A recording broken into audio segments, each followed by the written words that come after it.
당신이 그 박진수 씨가 맞습니까? 변호사의 손이 떨리고 있었습니다. 그의 눈빛에는 믿을 수 없다는 표정과 동시에 깊은 죄책감 같은 것이 어려 있었죠. 제가 찾던 분이 이런 곳에 계실 줄은. 그 순간 박진수는 알았습니다. 자신이 평생 감춰왔던 것이 이제 더 이상 비밀이 아니라는 것을, 그리고 자신이 선택했던 그 가난이 사실은 누군가에게 빚진 것이었다는 사실을. 늦었습니다. 정말 죄송합니다. 변호사가 내민 서류 봉투. 그 안에는 40년간 그가 모르고 살았던 또 다른 인생이 들어 있었습니다. 평생 가난하다고 무시당하던 한 남자의 이야기. 그러나 그 가난 뒤에 숨겨진 진실이 드러나는 순간 모든 것이 달라집니다. 지금부터 들려드릴 이야기는 돈보다 늦게 찾아온 존엄과 희망에 대한 이야기입니다. 40년을 살면서 박진수는 단 한 번도 누군가의 선택을 받아본 적이 없었습니다. 초등학교 때는 키가 작아서, 중학교 때는 옷이 남루해서, 고등학교 때는 성적이 나빠서였죠. 대학은 아예 포기했습니다. 20이 되어서도 30이 되어서도 그는 늘 그 정도면 됐지 싶은 곳에만 겨우 발을 들였습니다. 편의점 야간 알바, 대리운전, 택배 상하차. 돈이 되는 일이라면 가리지 않았습니다. 하루하루가 버티는 시간이었죠. 그래도 포기하지 않았습니다. 아니, 포기할 여유조차 없었다고 해야 맞을 겁니다. 야, 진수야. 너 아직도 그러고 사냐? 동창회에 나간 날이었습니다. 20년 만에 만난 고등학교 동창들은 모두 그럭저럭 자리를 잡은 사람들이었죠. 중소기업 과장, 자영업자, 공무원. 화려하진 않아도 안정적인 삶을 사는 사람들이었습니다. 뭐, 그냥 이것저것 하면서 살지. 진수는 애써 웃으며 대답했습니다. 하지만 그들의 눈빛은 알고 있었죠. 동정과 우월감이 섞인 그 시선을. 역시 쟤는 안 되는구나 하는 체념 섞인 표정들을. 야, 그래도 이제 나이가 40인데 뭔가 안정적인 거 하나 잡아야 되는 거 아니야? 그러게. 결혼은? 여자친구는 있어? 친구들의 질문은 관심이라기보다 확인에 가까웠습니다. 내가 우리보다 못 사는 게 맞지? 하는 확인 말이죠. 아직이야. 내가 무슨 여유로. 그날 집에 돌아온 진수는 작은 고시원 방에 누워 천장을 바라봤습니다. 형광등 불빛이 깜빡거렸죠. 한 달에 30만 원짜리 방. 화장실과 샤워실은 공용이고 창문도 제대로 없는 이 좁은 공간이 그의 전부였습니다. 40살. 그 나이에 가진 것이라곤 낡은 휴대폰과 몇 벌 안 되는 옷까지, 그리고 은행 통장에 남은 15만 원이 전부였습니다. 나는 왜 이렇게 사는 걸까? 처음으로 그런 생각이 들었습니다. 왜 나만 이렇게 힘들게 살아야 하는지. 나는 뭘 잘못한 걸까? 하지만 답은 없었습니다. 세상은 원래 불공평한 곳이니까요. 다음 날 새벽 5시, 진수는 택배 상하차 일을 하러 집을 나섰습니다. 겨울 새벽 공기가 폐를 찔렀죠. 영하 10도. 장갑을 껴도 손이 고봤습니다. 야, 박진수, 빨리 안 움직여. 오늘 물량 많다고. 현장 소장이 소리쳤습니다. 진수는 고개를 숙이고 짐을 날랐습니다.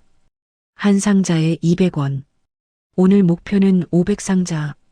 10만 원을 벌기 위해 500번 허리를 숙여야 했죠. 상자를 나르다 허리가 삐끗했습니다. 순간 통증이 척추를 타고 올라왔지만 멈출 수 없었습니다. 멈추면 돈이 안 들어오니까요. 괜찮아? 옆에서 일하던 50대 아저씨가 물었습니다. 그도 진수와 비슷한 처지였죠. 네, 괜찮습니다. 이 일 오래 하면 안 돼. 허리 나가면 진짜 끝이야. 나처럼 말이야. 아저씨는 쓴웃음을 지었습니다. 그의 허리는 이미 굽어 있었죠. 20년을 이 일을 하다 보니 척추가 망가진 거라고 했습니다. 그럼 다른 일은 안 하세요? 뭘 하겠어. 배운 것도 없고 나이도 이렇고 그냥 몸 쓰는 일밖에 못하지. 진수는 그 말을 듣고 섬뜩했습니다. 10년 후 자기 모습을 보는 것 같았으니까요. 아니, 어쩌면 20년 후에도 여전히 이곳에서 허리 굽혀 상자를 나르고 있을지도 모른다는 생각이 들었습니다. 오전 8시 일을 마치고 진수는 편의점으로 향했습니다. 오전 9시부터 오후 2시까지 5시간 알바였죠. 시급 9,500원. 오늘은 점심도 걸을 생각이었습니다. 1,000원이라도 아껴야 했으니까요. 어서 오세요. 기계적으로 인사를 하고 물건을 정리하고 손님을 응대했습니다. 5시간이 순식간에 지나갔죠. 아니, 순식간이라기보다는 의식을 잃은 채 시간을 보낸 것에 가까웠습니다. 진수 씨, 오늘도 수고했어요. 편의점 사장이 봉투에 든 현금을 건넸습니다. 47,500원. 세금 떼고 남은 돈이었죠. 감사합니다. 진수는 그 돈을 받아 주머니에 넣었습니다. 오늘 번 돈은 총 14만 7,500원. 고시원비 30만 원에서 아직 15만 원이 더 필요했습니다. 오후 3시 진수는 카페로 향했습니다. 대리운전 앱을 켜고 호출을 기다리는 시간이었죠. 카페에 들어갈 돈이 아까워 그는 길가 벤치에 앉았습니다. 한겨울인데도 벤치에 앉아 있었습니다. 카페에 들어가면 커피 값이라도 써야 하니까요. 아저씨, 이거 드세요. 한 중학생이 다가와 캔커피를 건넸습니다. 진수는 당황했죠. 아, 괜찮아요. 괜찮아. 아니에요. 추우신데. 그냥 받으세요. 소녀는 캔커피를 벤치에 놓고 갔습니다. 진수는 그 따뜻한 캔을 들고 눈시울이 뜨거워졌습니다. 중학생한테 동정을 받는 40살. 그게 자신의 모습이었습니다. 밤 10시 대리운전 호출이 왔습니다. 강남에서 수원까지 6만 원짜리 건이었죠. 진수는 재빨리 승낙 버튼을 눌렀습니다. 수고하세요. 조심히 가세요. 술 취한 손님이 내리면서 5만 원을 건넸습니다. 수수료를 떼면 3만 원 정도 남을 것 같았죠. 오늘 총 수입 17만 원. 나쁘지 않은 날이었습니다. 새벽 2시에 집에 돌아온 진수는 샤워도 하지 않고 침대에 쓰러졌습니다. 온몸이 쑤셨죠. 내일도 모레도 그 다음 날도 똑같은 하루가 이어질 겁니다. 언제까지 이렇게 살아야 하나. 중얼거리며 눈을 감았습니다. 그러나 답은 없었습니다. 그저 내일도 눈을 뜨고 일어나서 또 버티는 수밖에요. 한 달이 지났습니다. 진수는 어떻게든 고시원비를 냈고 밥도 거르지 않으려 노력했습니다. 편의점 도시락 할인 시간에 맞춰 1,500원짜리 도시락을 사 먹는 게 그의 유일한 사치였죠. 진수야, 나 다음 주에 결혼해. 고등학교 동창 민호에게서 연락이 왔습니다. 청첩장 사진이 함께 왔죠. 호텔 웨딩. 축의금은 최소 5만 원은 내야 할 것 같았습니다. 진수는 한참을 고민했습니다. 5만 원. 그 돈이면 이틀을 먹을 수 있었죠. 하지만 안 갈 수도 없었습니다.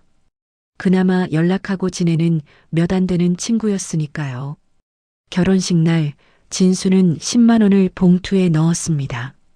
사실 5만 원을 넣으려다가 그러기엔 너무 쪽팔릴 것 같아서 10만 원으로 올린 거였죠. 그 돈은 일주일치 식비였습니다. 야, 진수야. 와줘서 고맙다. 민호는 환하게 웃으며 악수를 청했습니다. 진수는 억지로 웃으며 악수에 응했죠. 축하해. 행복하게 살아. 그래, 너도 빨리 좋은 사람 만나. 민호의 눈빛에는 진심 어린 걱정이 있었습니다. 하지만 동시에 너는 안 될 것 같다는 체념도 함께 보였죠. 피로 연장해서 진수는 구석 테이블에 앉았습니다.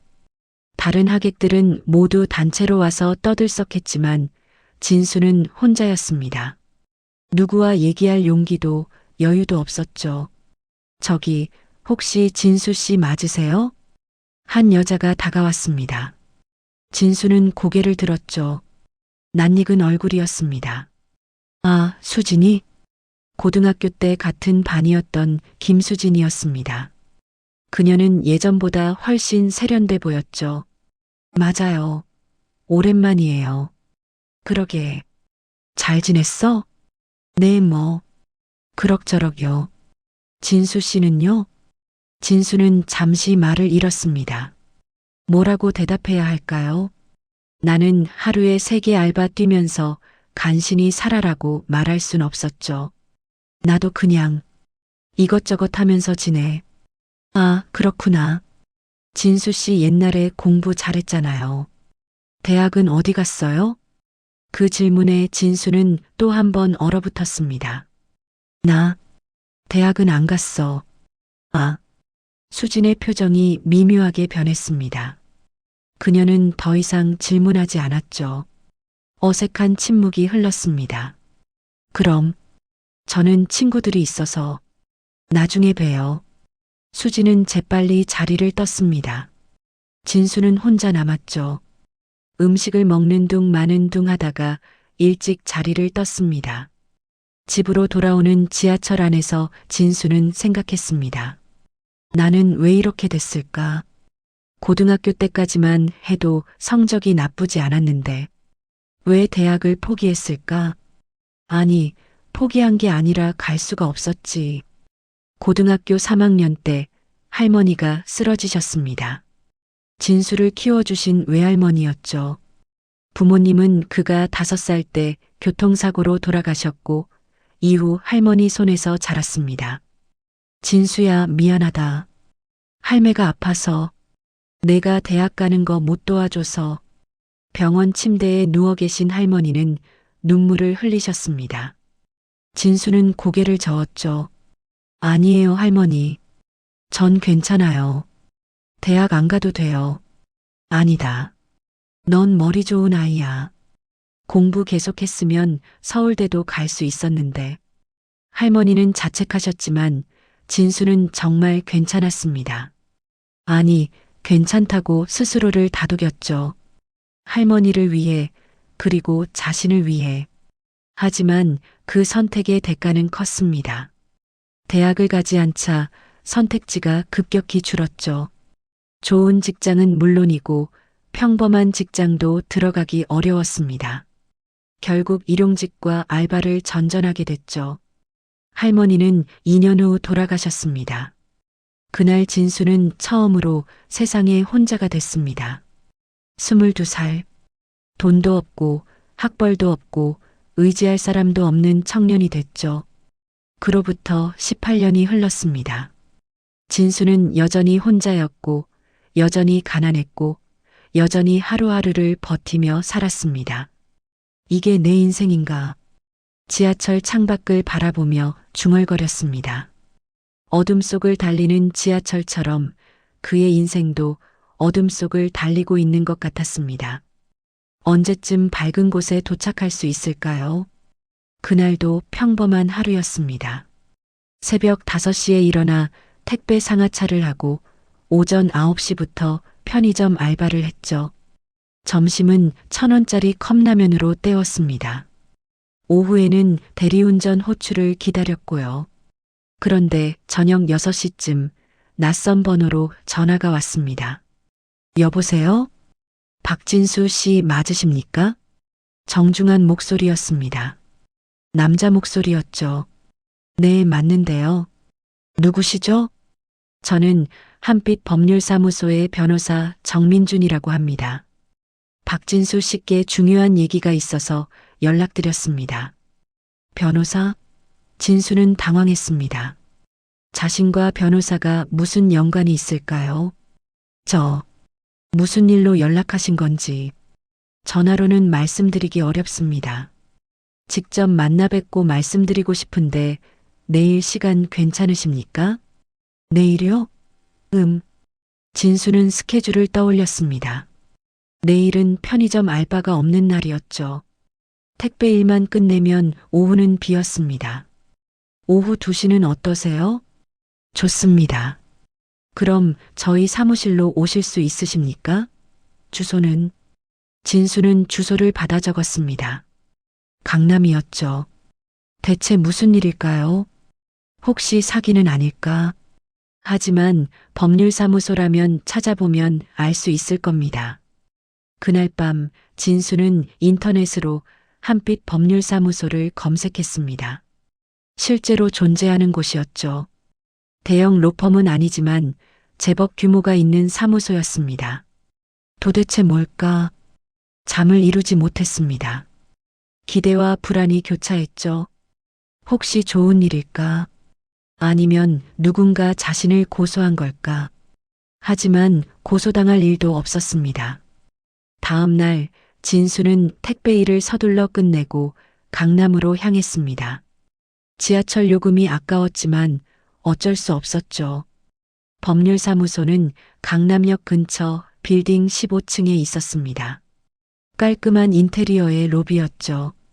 진수는 자신의 낡은 옷차림이 부끄러웠습니다. 박진수 씨시죠? 안으로 들어오세요. 정민준 변호사는 30대 후반으로 보이는 남자였습니다.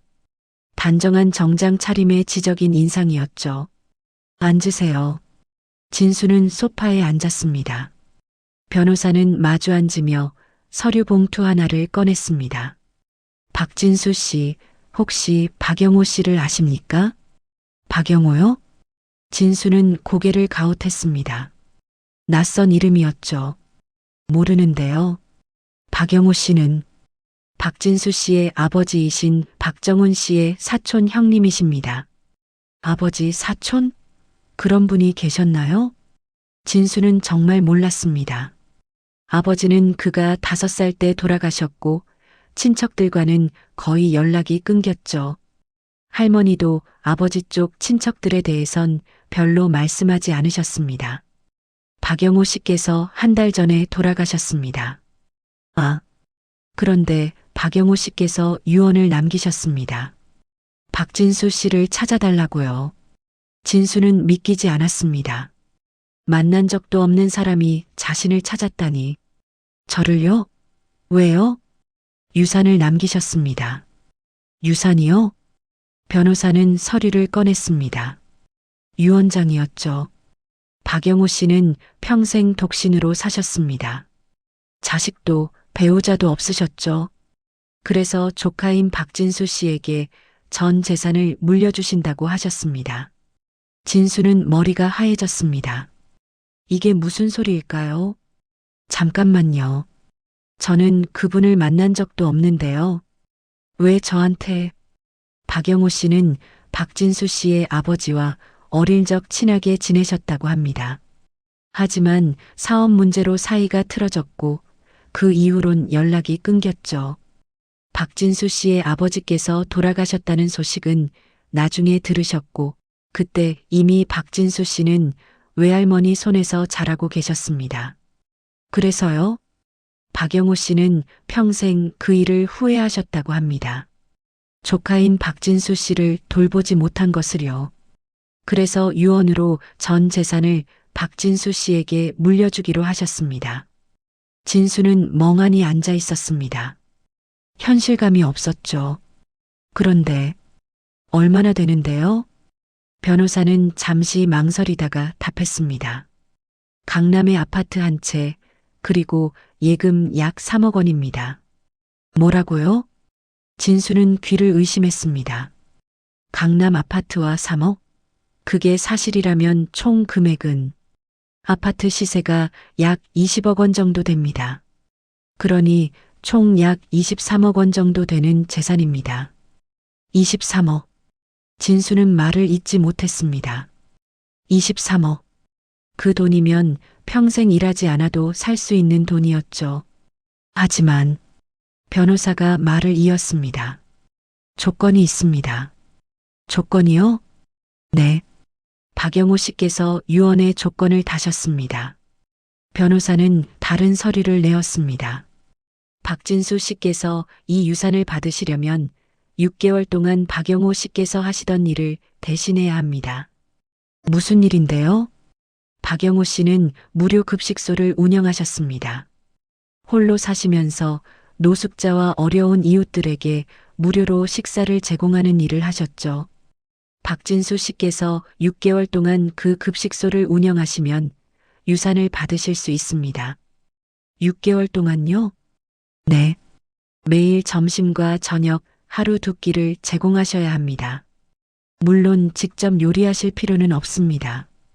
박영호 씨께서 고용하셨던 조리사분들이 계시니까요. 박진수 씨는 그저 그곳에서 일하시면 됩니다. 진수는 혼란스러웠습니다. 23억을 받기 위해 6개월 동안 봉사활동을 하라니. 근데 만약 제가 그 일을 안 하면 어떻게 되는 거죠? 그러면 유산은 사회에 기부됩니다. 박영호 씨의 유언대로요. 진수는 한참을 생각했습니다. 6개월. 긴 시간은 아니었죠. 하지만 지금 하고 있는 일들을 모두 그만둬야 했습니다. 수입이 끊기는 거죠. 그 6개월 동안 제 생활비는 어떻게 되나요? 박영호 씨께서 그 부분도 준비하셨습니다. 6개월 동안 매달 300만 원씩 생활비를 드립니다. 급식소 운영비는 별도로 지급되고요. 300만 원. 진수가 석 달 일해야 버는 돈이었습니다. 생각할 시간을 드릴게요. 일주일 안에 결정하시면 됩니다. 변호사는 명함과 서류 사본을 건넸습니다. 진수는 멍한 채로 그것들을 받았죠. 집으로 돌아오는 길, 진수는 계속 생각했습니다. 23억. 그 돈이면 인생이 완전히 바뀔 것입니다. 더 이상 하루하루 버티지 않아도 되죠. 좋은 집에 살고 좋은 차를 타고 하고 싶은 일을 할 수 있을 겁니다. 하지만 동시에 두려웠습니다. 왜일까요? 왜 이렇게 쉽게 큰 돈이 굴러 들어오는 걸까?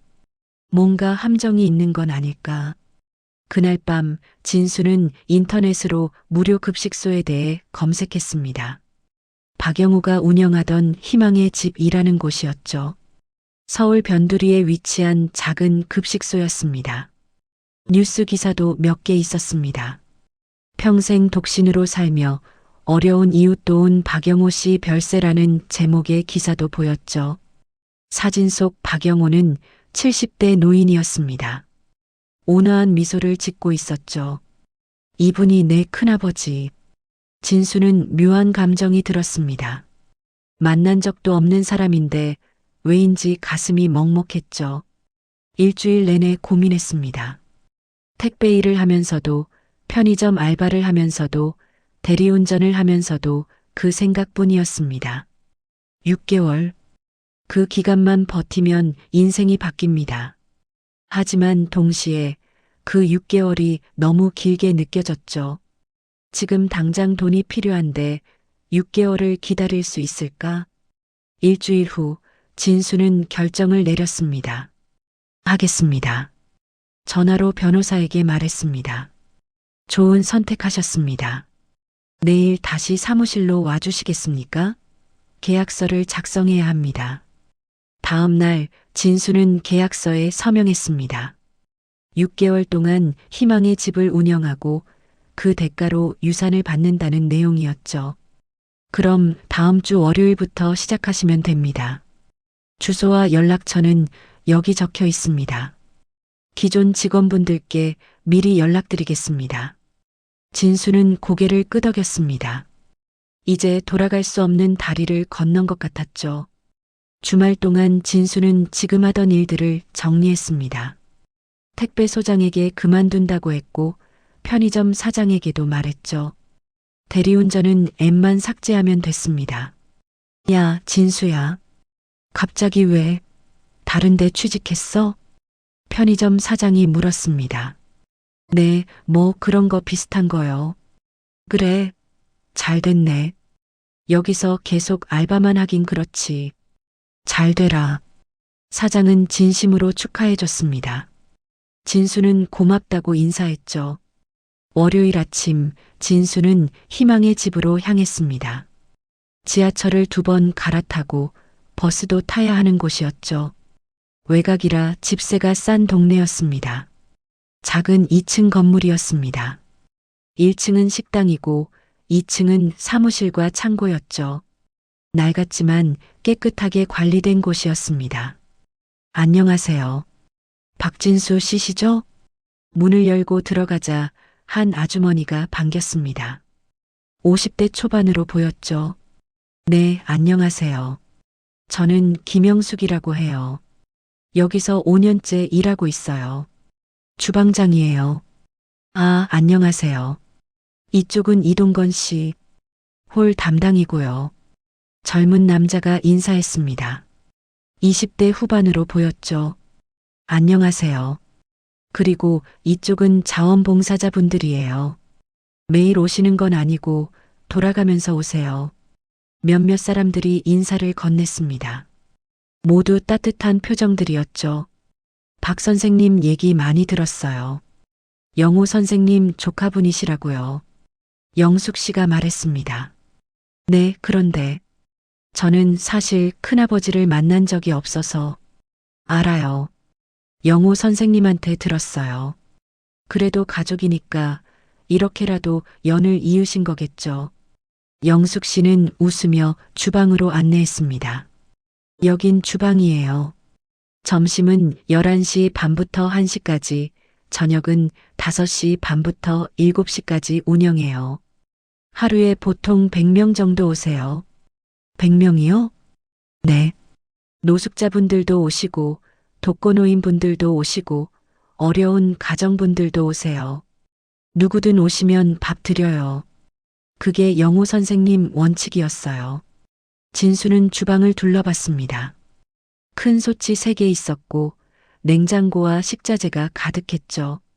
진수 씨는 뭐 하시면 돼요? 저요? 네.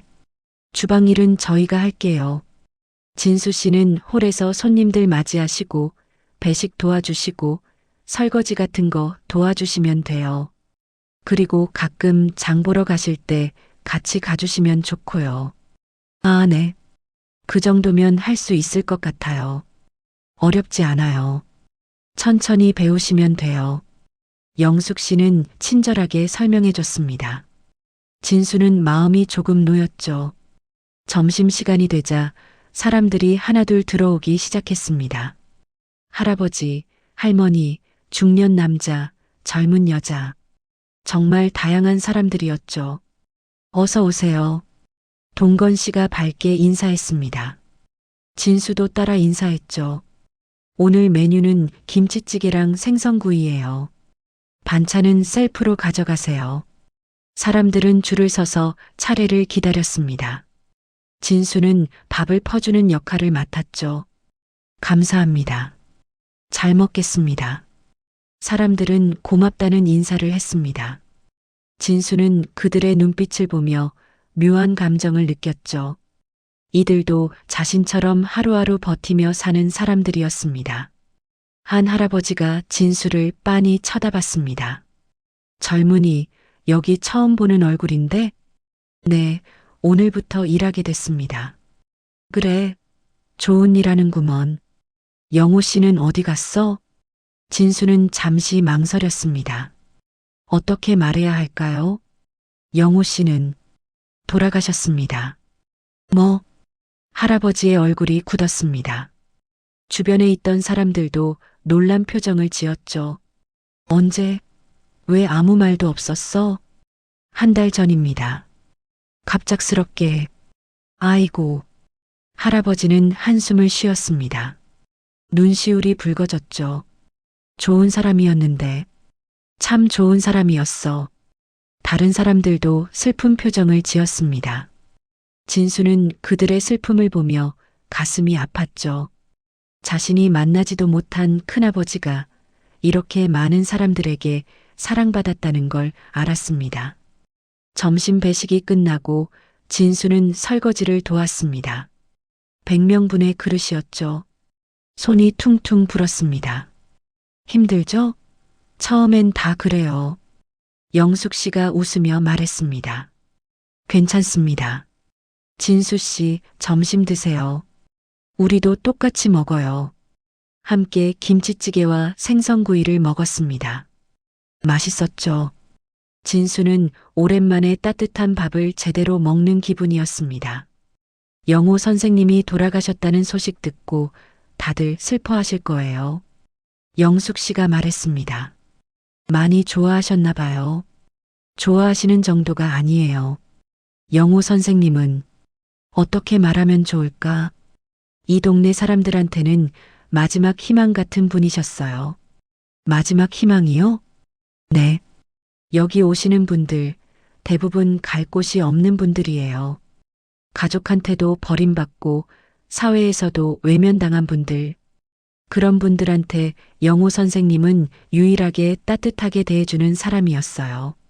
진수는 가슴이 뭉클했습니다. 영호 선생님은 평생 이 일만 하셨어요.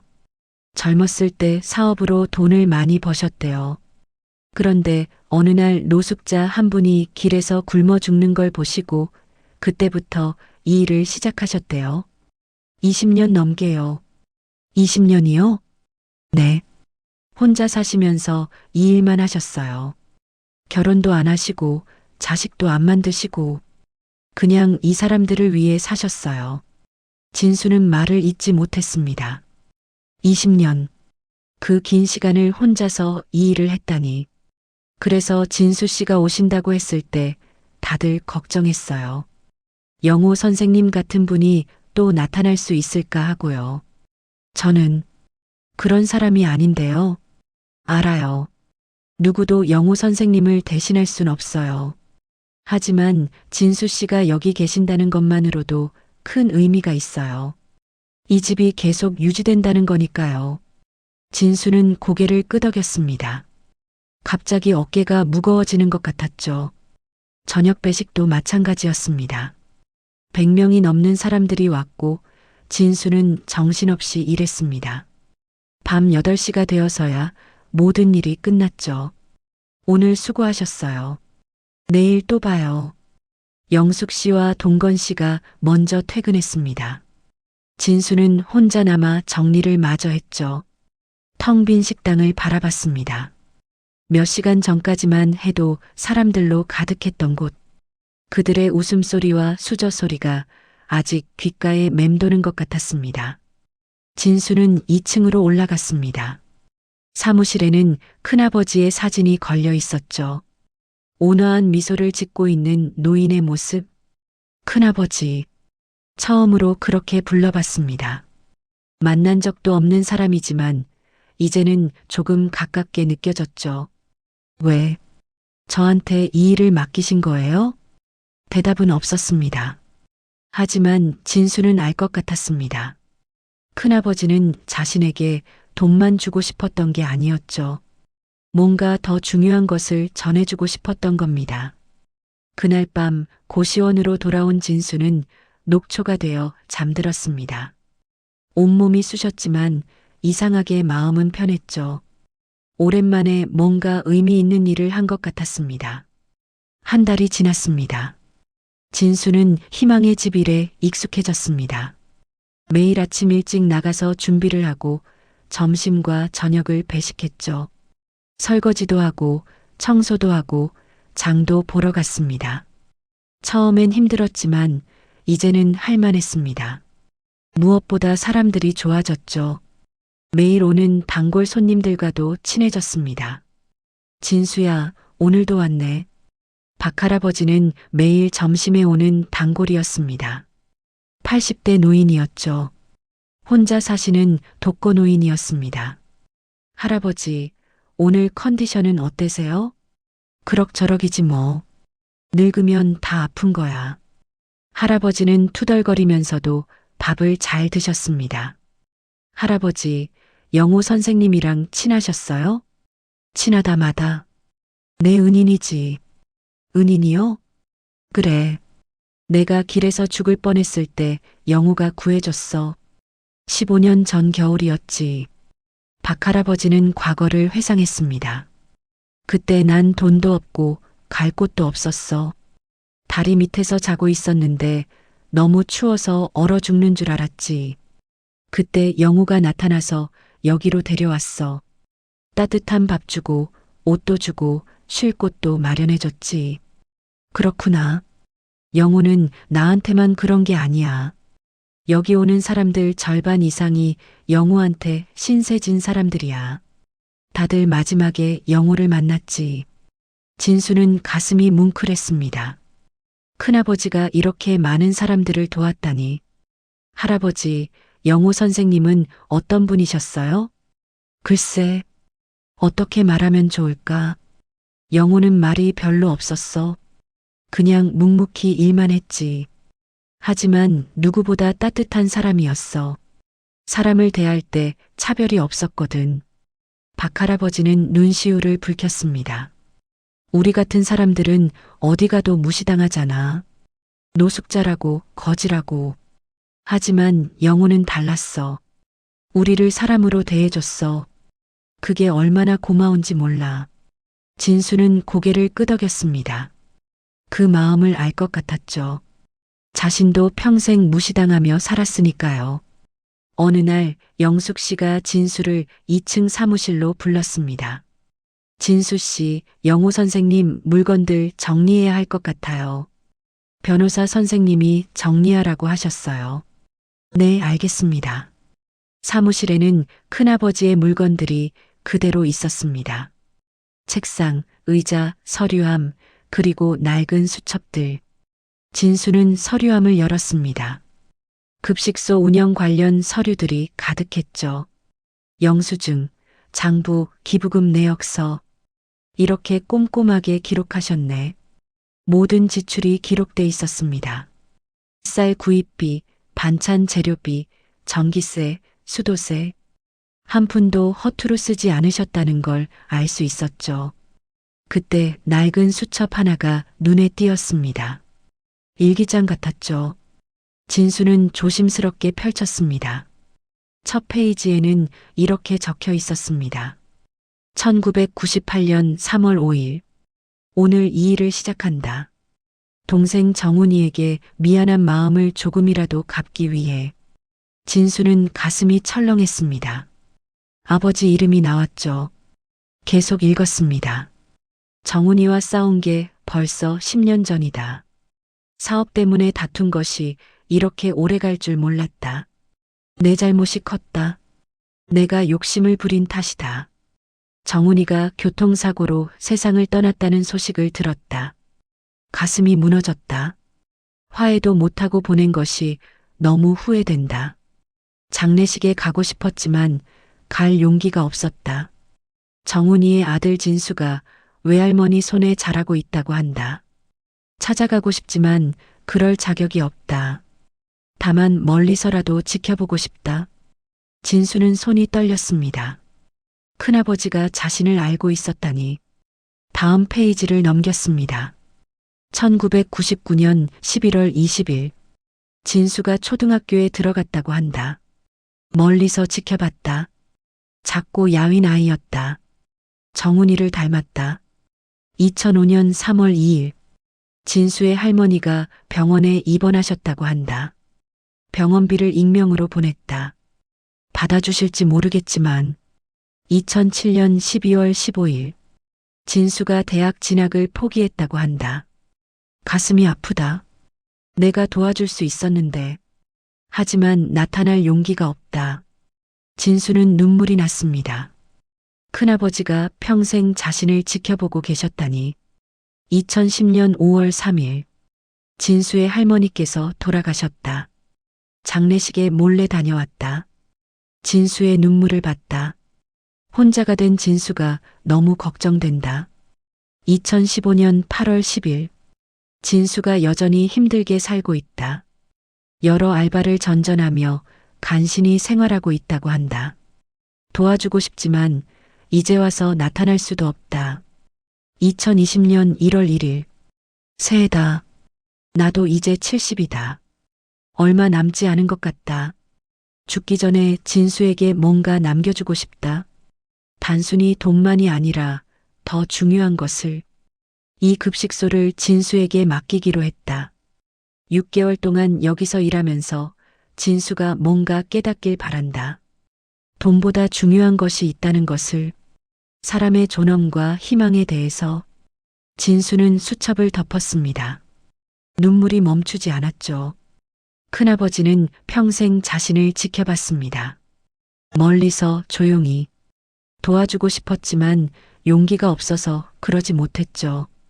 하지만 마지막에는 이렇게 자신에게 뭔가를 남겨주려 했습니다. 큰아버지. 진수는 사진을 바라봤습니다.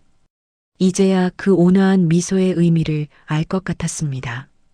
그날 밤 진수는 고시원에 돌아와서도 계속 생각했습니다. 큰아버지가 왜 단순히 돈을 주지 않고 6개월이라는 조건을 걸었는지, 돈보다 중요한 것이 있다는 것을, 사람의 존엄과 희망에 대해서. 큰아버지의 일기장 마지막 문장이 머릿속을 맴돌았습니다. 다음 날 진수는 평소보다 더 열심히 일했습니다. 사람들을 대할 때도 더 친절하게, 더 따뜻하게 대했죠. 진수야, 오늘 기분 좋아 보이네? 박할아버지가 물었습니다. 네, 그냥 뭔가 깨달은 게 있어서요. 그래, 좋은 일이네. 점심 배식이 끝나고 한 젊은 여자가 진수에게 다가왔습니다. 20대 중반으로 보였죠. 저기, 혹시 일자리 구하는 거 도와주실 수 있나요? 일자리요? 네. 지금 백수예요. 일자리를 찾고 있는데 어디서부터 시작해야 할지 모르겠어요. 여자의 눈빛에는 절박함이 있었습니다. 이름이 어떻게 되세요? 이지은이요. 지은 씨, 어떤 일을 하고 싶으세요? 아무거나요. 돈만 벌 수 있으면 돼요. 진수는 지은을 보며 과거의 자신을 떠올렸습니다. 절박하게 돈을 찾던 자신의 모습. 지은 씨, 잠깐 앉으세요. 둘은 구석 테이블에 앉았습니다. 지은 씨는 어떤 일을 해보셨어요? 편의점 알바, 카페 알바, 그런 거요. 근데 다 잘렸어요. 왜요? 잘 모르겠어요. 실수가 많다고 하더라고요. 저도 열심히 했는데. 지은의 목소리가 떨렸습니다. 진수는 그녀의 손이 떨리고 있다는 걸 알아챘죠. 지은 씨, 혹시 집은 있으세요? 고시원이요. 근데 이번 달 월세 못 냈어요. 쫓겨날 것 같아요. 진수는 한숨을 쉬었습니다. 자신과 똑같은 처지였죠. 여기서 일해보시는 건 어때요? 여기요? 네. 저희가 홀 담당 1명 더 필요해요. 급여는 많지 않지만 월 200만 원은 드릴 수 있어요. 그리고 여기 2층에 빈 방이 있어요. 당분간 거기서 지내셔도 돼요. 지은의 눈이 커졌습니다. 정말요? 진짜요? 네. 영숙 씨랑 상의해봐야겠지만 아마 괜찮을 거예요. 감사합니다. 정말 감사합니다. 지은은 눈물을 흘렸습니다.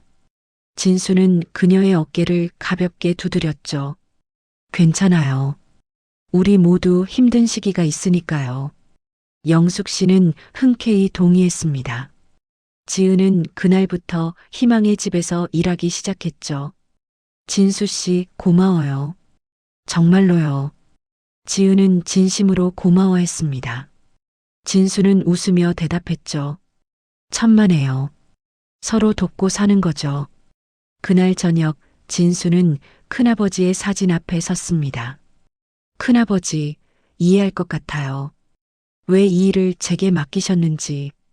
사진 속 큰아버지는 여전히 온화하게 미소 짓고 있었습니다. 돈만으로는 행복해질 수 없다는 거, 누군가를 돕는 게 얼마나 소중한 일인지. 그걸 가르쳐 주고 싶으셨던 거죠? 대답은 없었지만 진수는 확신했습니다. 이제 조금씩 알아가고 있었죠. 진짜 중요한 게 뭔지. 2달째가 되었습니다.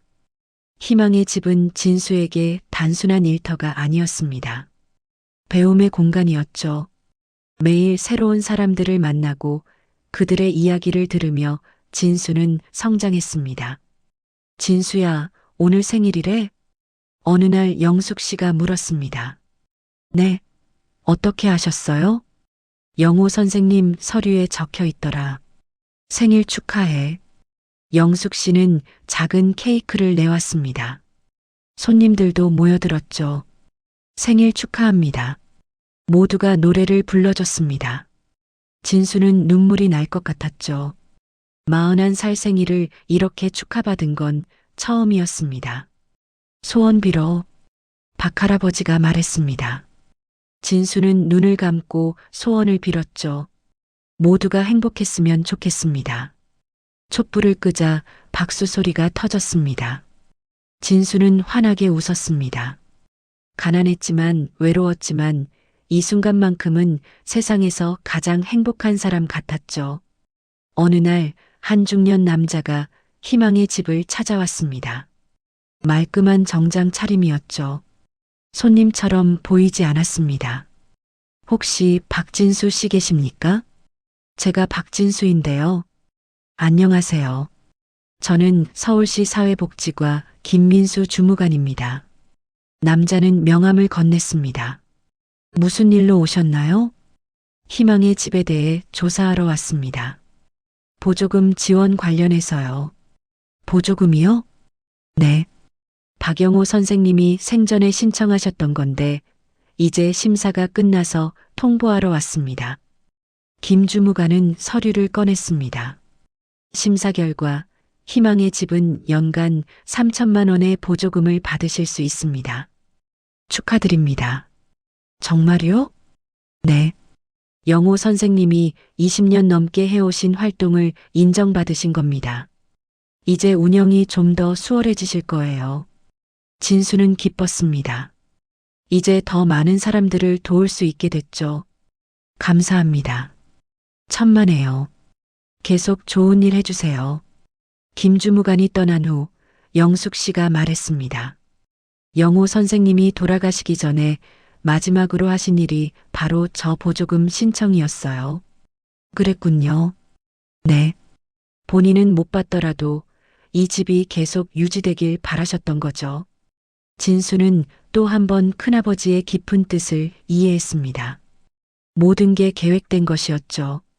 자신이 떠난 후에도 희망의 집이 계속되도록. 석 달째 희망의 집에는 변화가 일어났습니다. 지역 신문에서 취재를 나왔죠. 고 박영호 씨의 유지를 이어가는 조카라는 제목의 기사가 실렸습니다. 기사가 나간 후 자원봉사자와 후원자가 늘어났습니다. 젊은 대학생들도 찾아왔고 기업에서 식자재를 기부하기도 했죠. 진수 씨 덕분이에요. 영숙 씨가 말했습니다. 제가 뭘 했다고요? 그냥 일했을 뿐인데. 아니에요. 진수 씨가 사람들을 대하는 태도, 그게 달라요. 영호 선생님처럼 따뜻하게 대해주시잖아요. 그게 사람들 마음을 움직인 거예요. 진수는 쑥스러웠습니다. 하지만 기분은 좋았죠. 자신이 누군가에게 좋은 영향을 주고 있다는 게 신기했습니다. 어느 날 동창 민호에게서 연락이 왔습니다. 진수야, 너 요즘 뭐해? 신문에 났더라. 봤어? 그래. 대단하네. 봉사활동하고 있었구나. 응, 뭐. 나도 가봐도 돼? 봉사 좀 해보고 싶어서. 그럼 언제든 와. 다음 주말 민호가 희망의 집을 찾아왔습니다. 그리고 다른 동창들도 함께 왔죠. 와, 여기네. 진수야, 대단하다. 진짜. 동창들은 진심으로 감탄했습니다. 예전에 무시하던 시선은 온데간데 없었죠. 우리도 도와줄 수 있을까? 그럼 당연하지. 그날 동창들은 배식을 도왔습니다. 설거지도 하고 청소도 했죠. 끝나고 나서 모두 뿌듯해했습니다. 진수야, 너 정말 멋있어. 수진이 말했습니다. 결혼식 때 만났던 그 수진이었죠. 나 예전에 너한테 미안했어. 무시한 것 같아서. 아니야, 괜찮아. 아니야. 미안해. 그때 난 내가 불쌍하다고 생각했어. 근데 지금 보니까 나보다 내가 훨씬 풍요롭게 사는 것 같아. 진수는 그 말이 무슨 뜻인지 알았습니다. 돈이 많다고 풍요로운 게 아니죠. 마음이 채워져야 진짜 풍요로운 겁니다. 고마워, 수진아. 넉 달째 진수는 변했습니다. 예전에 그는 항상 고개를 숙이고 다녔습니다. 남의 눈치를 보고 자신감이 없었죠. 하지만 이제는 달랐습니다. 당당해졌고 자신감이 생겼습니다. 무엇보다 눈빛이 달라졌습니다. 예전엔 죽어있던 눈빛이 이제는 살아있었죠. 희망이 보였습니다. 진수 씨, 정말 많이 변하셨어요. 지은이 말했습니다. 내가, 네. 처음 왔을 때랑 완전 다른 사람 같아요. 그때는 힘들어 보이셨는데 지금은 행복해 보여요. 진수는 웃었습니다. 맞았죠. 자신은 지금 행복했습니다. 돈은 여전히 없었지만 마음은 풍요로웠습니다. 지은 씨도 많이 밝아졌어요. 그쵸? 여기 와서 제 인생이 바뀌었어요. 진수 씨 덕분에요. 아니야. 내가 열심히 해서 그런 거지. 지은은 이제 희망의 집에서 없어서는 안 될 사람이 됐습니다. 손님들도 지은을 좋아했죠. 5달째 변호사 정민준에게서 연락이 왔습니다. 진수 씨, 1달 남았네요. 네. 어떠세요? 힘들진 않으셨어요? 아니요, 괜찮아요. 오히려 좋아요. 그렇군요. 영호 선생님이 좋아하실 것 같네요. 전화를 끊고 진수는 생각했습니다. 1달 후면 23억이 자신의 것이 됩니다. 그 돈으로 뭘 할까요? 예전 같았으면 당장 좋은 집을 사고 차를 사고 편하게 살고 싶었을 겁니다. 하지만 지금은 달랐습니다. 희망의 집을 계속 운영하고 싶다. 그런 생각이 들었습니다. 큰아버지의 뜻을 이어가고 싶었죠. 어느 날 저녁 박할아버지가 진수를 불렀습니다. 진수야, 잠깐 얘기 좀 하자. 네, 할아버지. 둘은 빈 테이블에 앉았습니다. 너 영호한테 유산 받는다며? 어떻게 하셨어요? 다들 알아. 변호사가 왔다 갔잖아. 진수는 고개를 끄덕였습니다. 미안해요. 말씀드렸어야 했는데. 아니야, 괜찮아. 근데 진수야, 나 하나만 물어봐도 돼? 네, 뭐든지요. 너 돈 받으면 여기 그만둘 거야? 진수는 잠시 침묵했습니다. 박할아버지는 걱정스러운 눈빛으로 그를 바라봤죠. 할아버지, 저는 솔직히 말해도 돼. 나도 이해해. 큰 돈 받으면 누구든 여기 떠나고 싶을 거야. 아니에요, 할아버지. 진수는 고개를 저었습니다. 저는 여기 계속 있고 싶어요. 이 일을 계속하고 싶어요. 박할아버지의 눈이 커졌습니다. 정말이야? 네. 저한테 이 일은 단순한 의무가 아니에요. 이제는 제 삶이에요. 박할아버지는 눈물을 흘렸습니다. 고맙다, 진수야. 정말 고맙다. 아니에요, 할아버지. 제가 고마워요. 할아버지들이 저를 변화시켰어요. 둘은 한참 동안 말없이 앉아 있었습니다. 서로의 존재만으로도 따뜻했죠. 6개월이 다 되어 갔습니다. 진수는 변호사 정민준을 만나러 강남으로 향했습니다. 유산 상속 절차를 밟기 위해서였죠. 축하드립니다. 진수 씨. 6개월을 무사히 마치셨네요.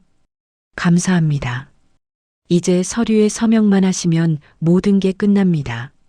아파트 명의도 이전되고 예금도 인출하실 수 있어요. 진수는 서류를 받았습니다. 그리고 펜을 들었죠. 하지만 서명하기 직전 잠시 멈췄습니다. 변호사님, 네. 혹시 영호 선생님이 다른 유언은 없으셨나요? 다른 유언이요? 네. 제가 이 돈을 어떻게 쓰길 바라셨는지. 그런 거요. 변호사는 잠시 생각하다가 말했습니다. 특별한 조건은 없으셨어요. 하지만요? 영호 선생님이 마지막에 하신 말씀이 있긴 해요. 변호사는 수첩을 꺼냈습니다. 진수가 6개월을 마치면 그는 이미 다른 사람이 되어 있을 것이다.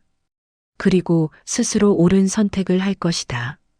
나는 그걸 믿는다. 진수는 가슴이 뭉클했습니다. 큰아버지, 진수는 서류에 서명했습니다. 이제 공식적으로 그는 23억의 주인이 됐습니다. 축하드립니다. 이제 진수 씨는 부자십니다. 변호사는 웃으며 말했습니다. 하지만 진수는 예전과 다른 기분이었죠. 돈이 생긴 게 기쁘지만 동시에 무거운 책임감도 느꼈습니다. 변호사님, 제가 재단을 만들 수 있나요? 재단이요? 네. 희망의 집을 계속 운영하고 더 많은 사람들을 돕기 위한 재단이요. 변호사는 놀란 표정을 지었습니다. 물론 가능하죠.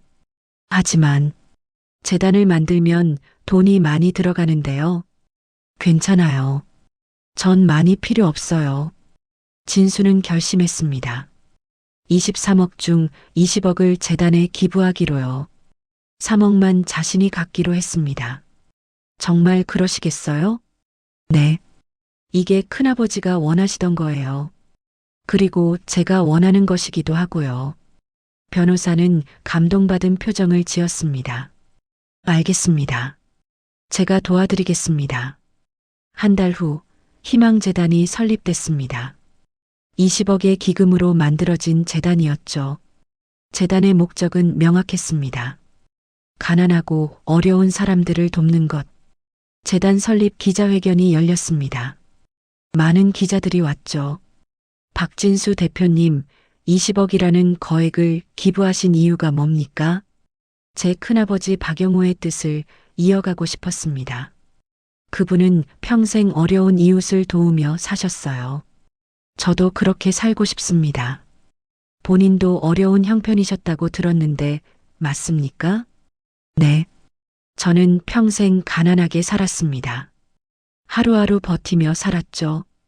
그래서 가난이 얼마나 힘든지 압니다. 그런데도 거액을 기부하시다니 대단하십니다. 대단한 게 아니에요. 이건 제 돈이 아니라 큰아버지의 돈이고 어려운 사람들을 위한 돈이에요. 제가 그걸 잠시 관리할 뿐이죠. 기자회견이 끝나고 진수는 희망의 집으로 돌아왔습니다. 손님들이 모두 기다리고 있었죠. 진수야, 우리 진수. 사람들이 환호했습니다.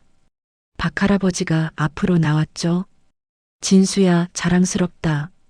영우가 봤으면 정말 좋아했을 거야. 감사합니다, 할아버지. 우린 선물이 있어. 박할아버지는 액자 하나를 꺼냈습니다. 희망의 집 손님들이 모두 모여 찍은 사진이었죠.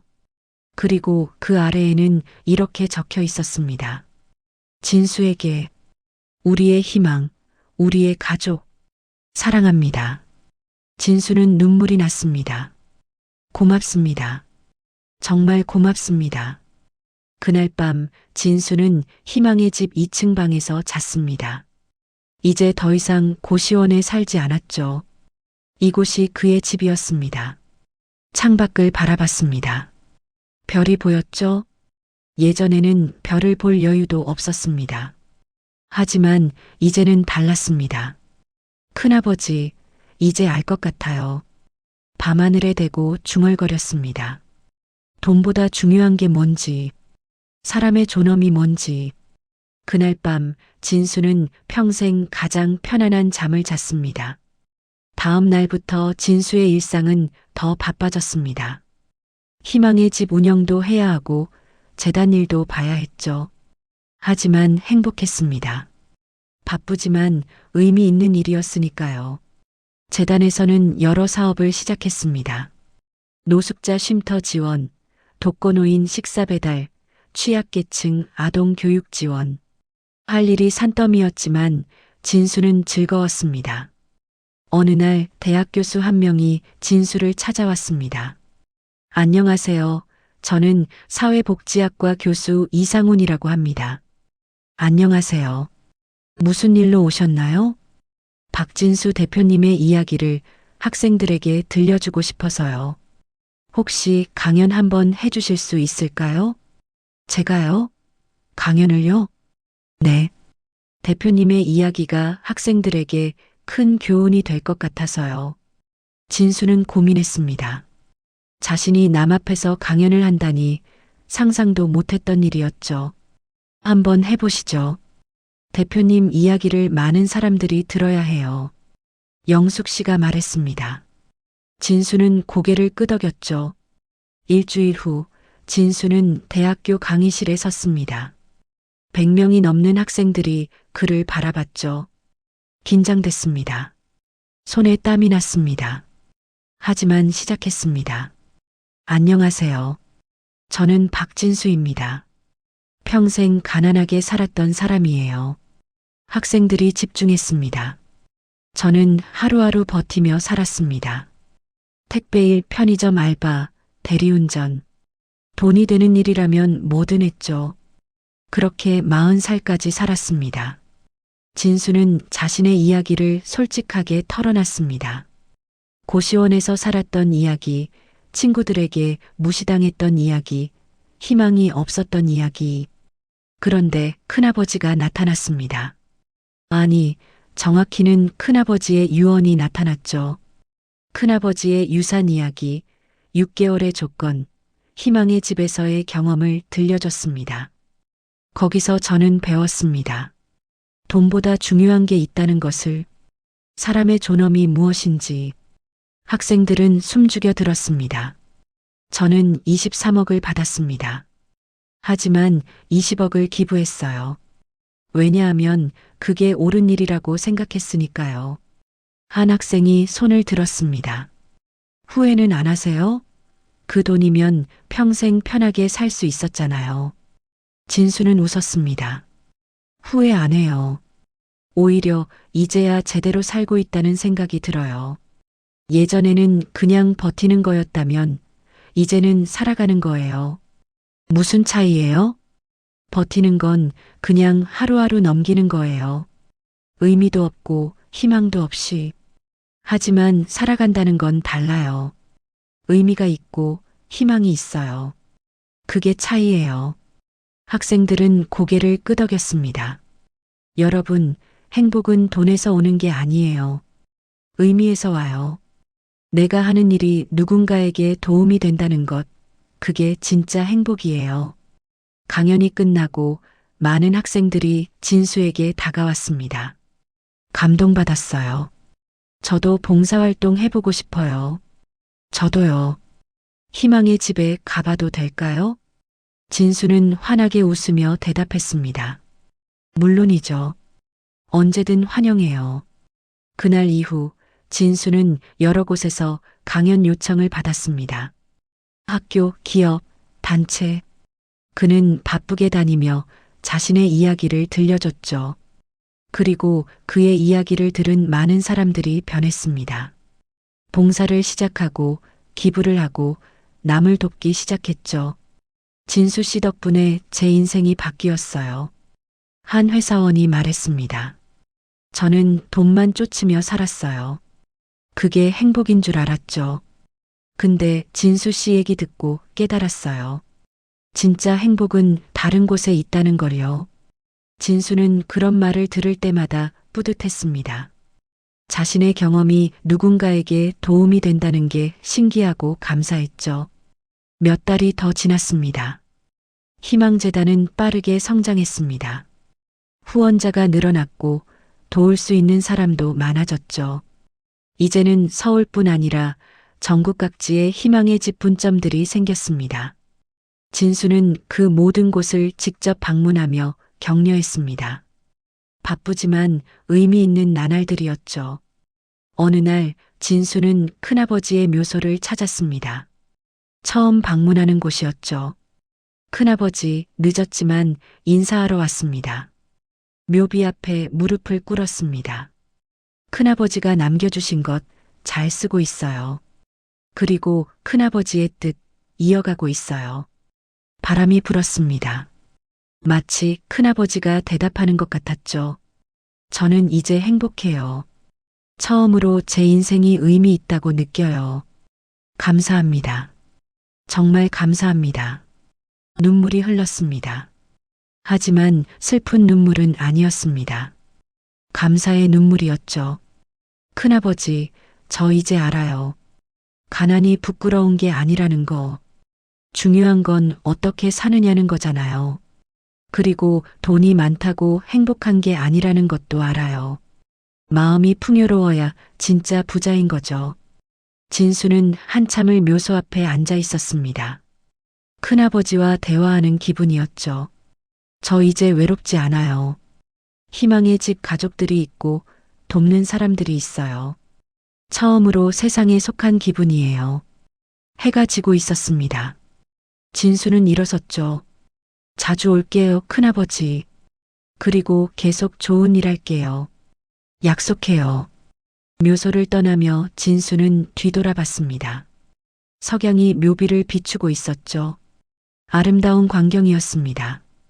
그날 밤 희망의 집으로 돌아온 진수를 영숙 씨가 기다리고 있었습니다. 진수 씨, 손님이 왔어요. 손님이요? 네, 찾아뵙고 싶다고 하셔서 사무실에 계세요. 진수는 사무실로 올라갔습니다. 그리고 깜짝 놀랐죠. 수진아? 김수진이 앉아 있었습니다. 고등학교 동창이었던 그녀. 진수야, 오랜만이야. 어떻게 된 거야? 무슨 일로? 미안해, 갑자기 찾아와서. 그런데 진수야, 나 부탁이 있어. 수진의 표정이 심각했습니다. 무슨 부탁인데? 우리 동생 있잖아. 기억나? 응, 수진이 동생. 지훈이? 응, 지훈이가 지금 많이 힘들어. 수진은 눈물을 글썽였습니다. 무슨 일인데? 회사를 그만뒀어. 우울증 때문에. 그리고 지금 집에만 틀어박혀 있어. 아무것도 안 하고. 진수는 안타까웠습니다. 그래서 내가 할 수 있는 게 뭔데? 지훈이가 진수 내 이야기 듣고 감동받았대. 자기도 봉사활동 해보고 싶다고. 그래서 혹시 희망의 집에서 지훈이 좀 받아줄 수 있을까? 진수는 고개를 끄덕였습니다. 물론이지. 언제든 와. 정말 고마워, 진수야. 천만에. 우리 모두 힘든 시기가 있으니까 서로 돕는 거지. 일주일 후 지훈이가 희망의 집을 찾아왔습니다. 30대 초반의 청년이었죠. 하지만 얼굴이 많이 상해 있었습니다. 안녕하세요. 김지훈입니다. 어서 와, 지훈아. 나 진수야. 내 누나랑 동창이야. 알아요. 누나한테 많이 들었어요. 지훈은 어색하게 웃었습니다. 진수는 그의 어깨를 두드렸죠. 천천히 해. 여긴 편한 곳이야. 지훈은 희망의 집에서 일하기 시작했습니다. 처음엔 서툴렀지만 점점 익숙해졌죠. 그리고 한 달쯤 지났을 때 지훈에게 변화가 보였습니다. 얼굴에 생기가 돌았고 웃음도 늘었죠. 형, 저 요즘 행복해요. 어느 날 지훈이 말했습니다. 그래, 다행이다. 회사 다닐 때는 매일 힘들었어요. 경쟁해야 하고 성과 내야 하고. 그런데 여기선 달라요. 그냥 사람들 도우면 되잖아요. 단순하지만 의미 있어요. 진수는 웃었습니다. 자신도 그랬으니까요. 지훈아, 넌 다시 회사 다니고 싶어? 글쎄요. 모르겠어요. 예전엔 무조건 회사 다녀야 한다고 생각했는데 지금은 꼭 그래야 하나 싶어요. 그럼 계속 여기 있어. 우리한테 내가 필요해. 지훈의 눈이 커졌습니다. 정말요? 응. 내가 있으면 큰 힘이 돼. 감사합니다, 형. 지훈은 그날부터 정식으로 희망의 집 직원이 됐습니다. 그리고 점점 밝아졌죠. 수지는 진수에게 연락했습니다. 진수야, 정말 고마워.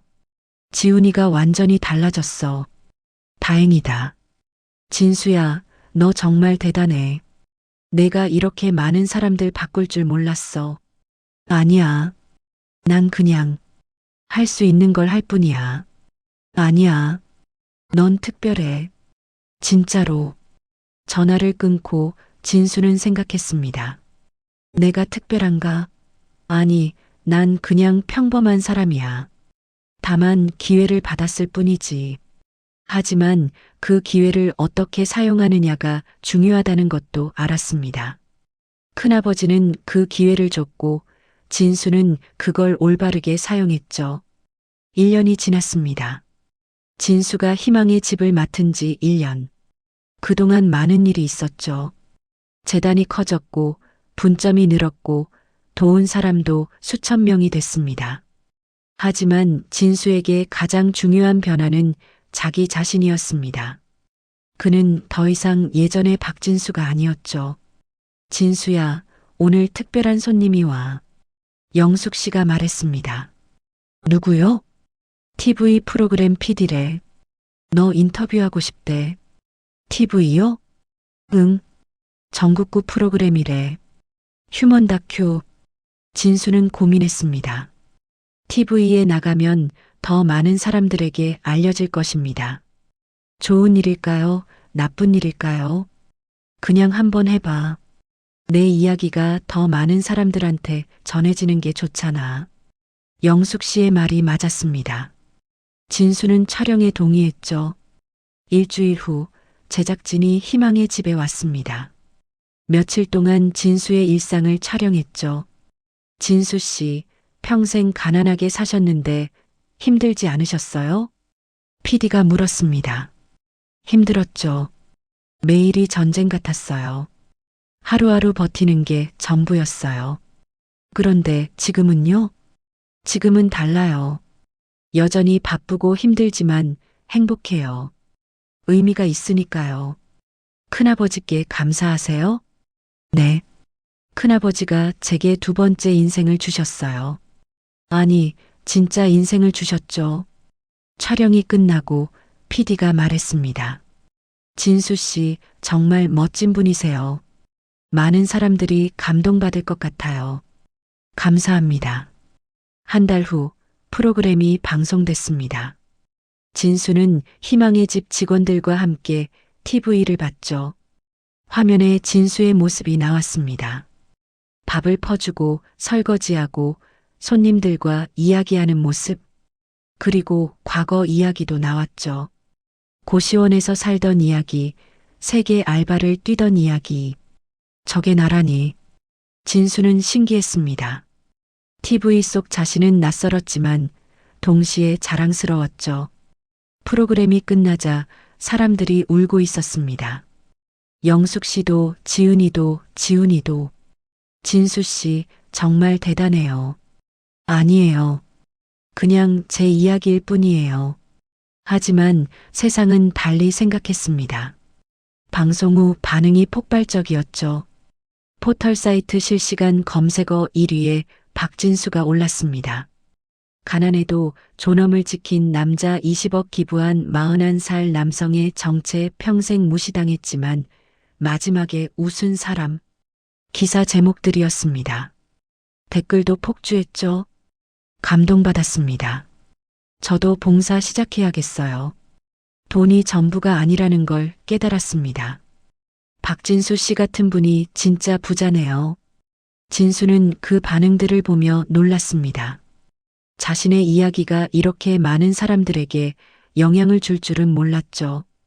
방송 이후 희망재단의 후원금이 폭발적으로 늘었습니다. 한 달 만에 10억 원이 넘는 후원금이 들어왔죠. 진수 씨, 이거 어떡해요? 돈이 너무 많이 들어와요. 영숙 씨가 걱정스럽게 말했습니다.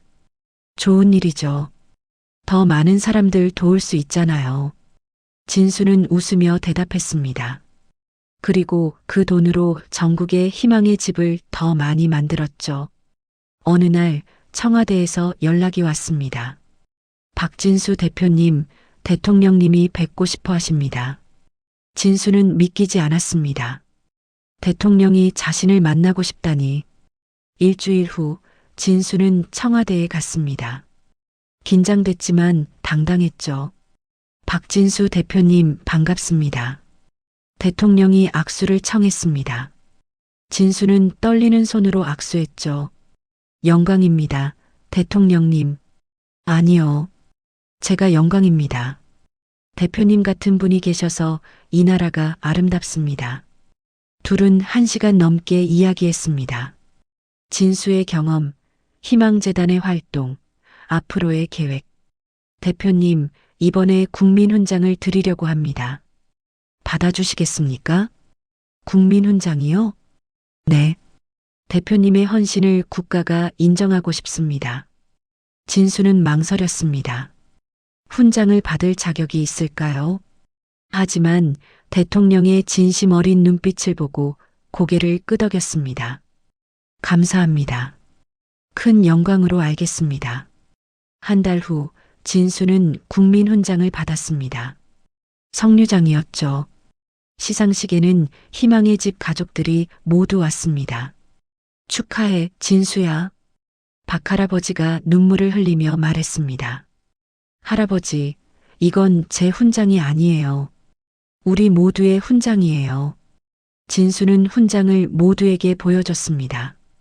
사람들은 환호했죠. 그날 밤 진수는 혼자 희망의 집 옥상에 올라갔습니다. 서울 야경이 보였죠. 큰아버지, 보고 계세요? 하늘을 향해 말했습니다. 저 이제 떳떳해요. 더 이상 고개 숙이지 않아요. 제가 누군지, 제 인생이 무엇인지 알아요. 별이 반짝였습니다. 큰아버지가 대답하는 것 같았죠. 가난이 부끄러운 게 아니었어요. 포기하는 게 부끄러운 거였죠. 저는 포기하지 않았어요. 끝까지 버텼고 결국 이겼어요. 바람이 불었습니다. 따뜻한 바람이었죠. 그리고 이제 알아요. 진짜 부자가 뭔지. 돈이 많은 게 부자가 아니에요. 마음이 풍요로운 게 부자예요. 나눌 수 있는 게 부자예요. 진수는 웃었습니다. 진심으로. 큰아버지, 감사합니다. 제게 존엄을 가르쳐 주셔서, 희망을 주셔서. 그날 밤 진수는 평생 가장 평화로운 마음으로 잠들었습니다. 2년이 지났습니다. 희망재단은 이제 대한민국에서 가장 큰 복지재단 중 하나가 됐습니다. 전국 50개 도시에 희망의 집이 있었고 매일 10,000명이 넘는 사람들이 따뜻한 밥을 먹었죠. 진수는 43살이 됐습니다. 머리에 흰머리가 조금 보였지만 얼굴은 빛났습니다. 예전의 지친 모습은 온데간데 없었죠. 대표님, 오늘 특별한 손님이 오셨어요. 비서가 말했습니다. 누구죠? 직접 확인하세요. 진수는 사무실로 갔습니다. 그리고 놀랐죠. 수진아? 김수진이 앉아 있었습니다. 하지만 혼자가 아니었습니다. 남자 한 명과 함께 있었죠. 진수야, 소개할게. 내 남편이야. 안녕하세요. 저는 강민호라고 합니다. 진수는 악수를 했습니다. 축하해, 수진아. 언제 결혼했어? 작년에. 너한테 연락하려다가 바쁠 것 같아서. 괜찮아. 행복하면 됐지. 진수야, 사실 부탁이 있어서 왔어. 무슨 부탁? 수지는 서류 봉투를 꺼냈습니다. 이거 우리 신혼집 계약금이었어. 3천만 원. 응? 근데 우린 집이 있어. 그래서 이 돈을 희망재단에 기부하고 싶어. 받아줄래? 진수는 감동받았습니다.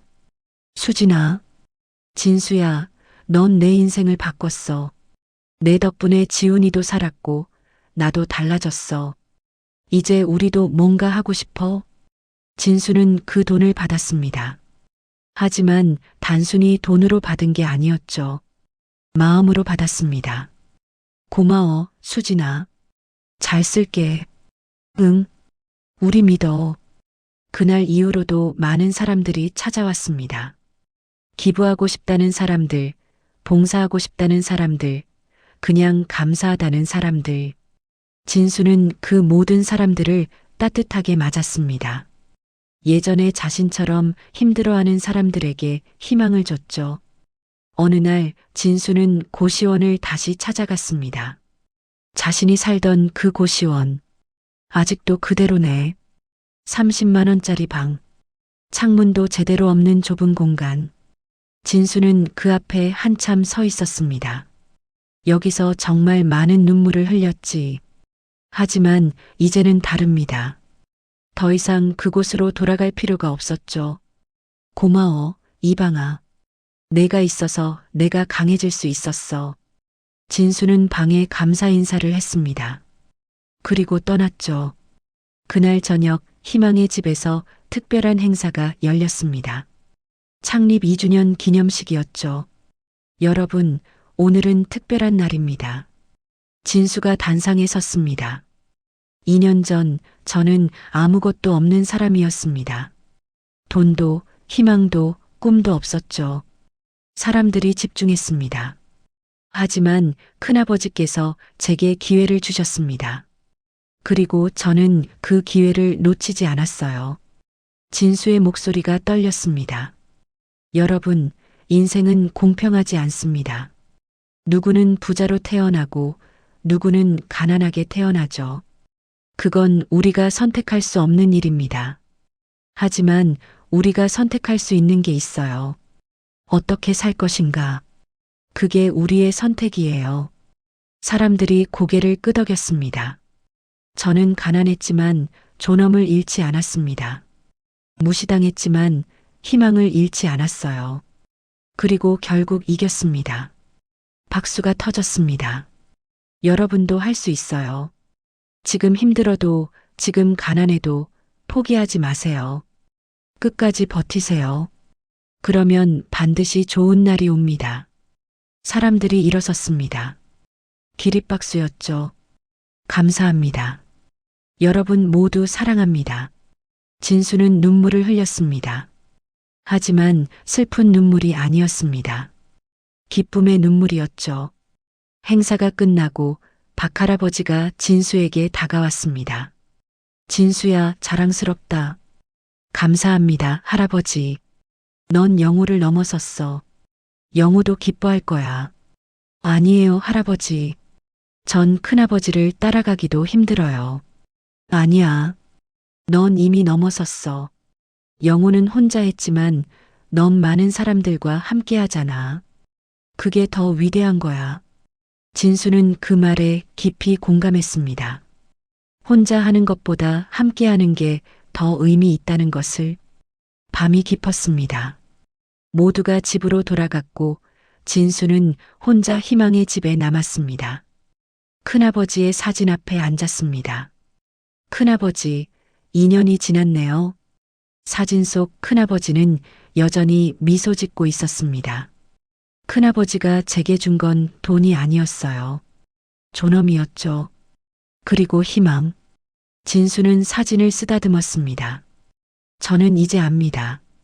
가난이 끝이 아니라는 것을, 포기하는 게 끝이라는 것을, 그리고 진짜 행복은 가지는 데 있지 않고 나누는 데 있다는 것도 알아요. 진수는 웃었습니다. 큰아버지, 보고 싶어요. 한 번도 못 만났지만 정말 보고 싶어요. 바람이 창문을 흔들었습니다. 큰아버지가 대답하는 것 같았죠. 그로부터 10년이 흘렀습니다. 박진수는 53살이 됐습니다. 머리는 많이 휘어졌지만 얼굴은 여전히 밝았죠. 희망재단은 이제 아시아에서 가장 큰 복지재단이 됐습니다. 한국뿐 아니라 해외에도 진출했죠. 베트남, 캄보디아, 필리핀, 가난한 나라들의 희망의 집을 세웠습니다. 대표님, 오늘 유엔에서 연락 왔습니다. 비서가 말했습니다. 유엔요? 네. 유엔 인권상을 수상하셨습니다. 축하드립니다. 진수는 믿기지 않았습니다. 유엔 인권상, 세계가 인정한 상이었죠. 정말요? 네. 다음 달 뉴욕에서 시상식이 있습니다. 진수는 가슴이 벅찼습니다. 40살의 고시원에서 살던 남자가 이제 유엔 인권상을 받게 됐다니. 큰아버지, 보고 계시죠? 하늘을 향해 중얼거렸습니다. 한 달 후 뉴욕 유엔 본부. 진수는 단상에 섰습니다. 수천 명의 사람들이 박수를 보냈죠. 박진수 씨, 당신의 헌신에 감사드립니다. 유엔 사무총장이 상을 건넸습니다. 진수는 떨리는 손으로 받았죠. 감사합니다. 하지만 이 상은 제 것이 아닙니다. 진수는 마이크 앞에 섰습니다. 이 상은 제 큰아버지 박영호의 것입니다. 그분이 평생 실천하신 사랑과 헌신의 결과입니다. 사람들이 조용히 들었습니다. 그리고 이 상은 전 세계 가난한 사람들의 것입니다. 매일 희망의 집을 찾아오는 그분들, 포기하지 않고 하루하루 버티는 그분들의 것입니다. 진수의 목소리가 떨렸습니다. 저는 그저 운이 좋았을 뿐입니다. 큰아버지를 만났고 기회를 받았죠. 하지만 세상에는 아직도 수많은 사람들이 기회를 기다리고 있습니다. 제 소원은 이 세상 모든 사람이 존엄하게 살 수 있는 것입니다. 가난해도 인간답게, 힘들어도 희망을 가지고 살 수 있는 세상. 그게 제가 꿈꾸는 세상입니다. 우레와 같은 박수가 터졌습니다. 사람들이 일어섰죠. 기립박수였습니다. 시상식이 끝나고 많은 사람들이 진수에게 다가왔습니다. 당신은 영웅입니다. 당신 덕분에 희망을 얻었습니다. 우리나라에도 희망의 집을 만들어주세요. 진수는 모든 사람들과 악수하고 포옹했습니다. 국적도 언어도 달랐지만 마음은 하나였죠. 한국으로 돌아온 진수를 공항에서 수많은 사람들이 기다리고 있었습니다. 진수 대표님, 축하합니다. 자랑스럽습니다. 사람들의 환호. 진수는 눈물이 났습니다. 이게 꿈인가 현실인가. 13년 전 고시원에서 절망하던 그 남자가 지금 이 자리에 서 있다니 믿기지 않았습니다. 하지만 현실이었습니다. 그가 포기하지 않았기에 끝까지 버텼기에 이룬 현실이었죠. 희망의 집으로 돌아온 진수를 가족들이 반겼습니다. 대표님, 우리 대표님. 영숙 씨는 이제 70이 넘었지만 여전히 주방을 지키고 있었습니다. 지은이는 부대표가 됐고 지훈이는 교육팀장이 됐죠. 모두들 고마워요. 여러분 없었으면 전 여기까지 못 왔어요. 무슨 말씀을요? 대표님 덕분에 우리가 여기 있는 거죠. 그날 저녁 진수는 박할아버지를 찾아갔습니다. 할아버지는 이제 90이 넘어 요양원에 계셨죠. 할아버지, 오, 진수야. 왔구나. 할아버지의 목소리는 약해졌지만 눈빛은 여전히 밝았습니다. 할아버지, 유엔 인권상 받았어요. 그래, 봤어. TV에서. 자랑스러웠다. 할아버지 덕분이에요. 아니야. 내 덕분이지. 넌 정말 대단한 사람이야. 진수는 할아버지의 손을 잡았습니다. 주름진 손이었지만 따뜻했죠. 할아버지, 제가 처음 희망의 집에 왔을 때 기억나세요? 그럼 어제 일처럼 기억나지. 그때 할아버지가 해주신 말씀 아직도 기억해요. 좋은 일 하는구먼이라고. 그랬지. 그 말이 저한테 큰 힘이 됐어요. 제가 하는 일이 의미 있다는 걸 처음으로 느꼈거든요. 할아버지는 눈물을 흘렸습니다. 진수야, 넌 영호가 남긴 최고의 유산이야. 할아버지, 영호는 내게 돈을 남긴 게 아니야. 사명을 남긴 거지. 그리고 넌 그 사명을 완벽하게 이뤘어. 진수도 눈물을 흘렸습니다. 감사합니다, 할아버지. 저를 믿어주셔서. 둘은 한참 동안 손을 잡고 있었습니다. 말은 필요 없었죠. 마음으로 통했습니다. 일주일 후 박할아버지가 편안히 돌아가셨습니다.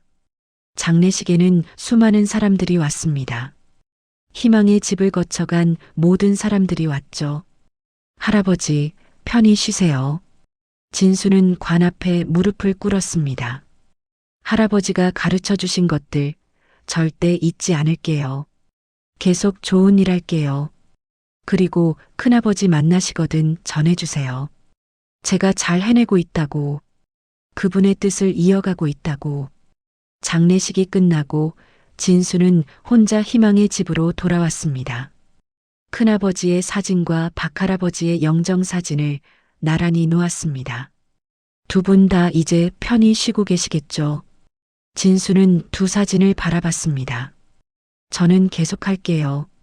두 분이 시작하신 이 일, 제가 끝까지 이어갈게요.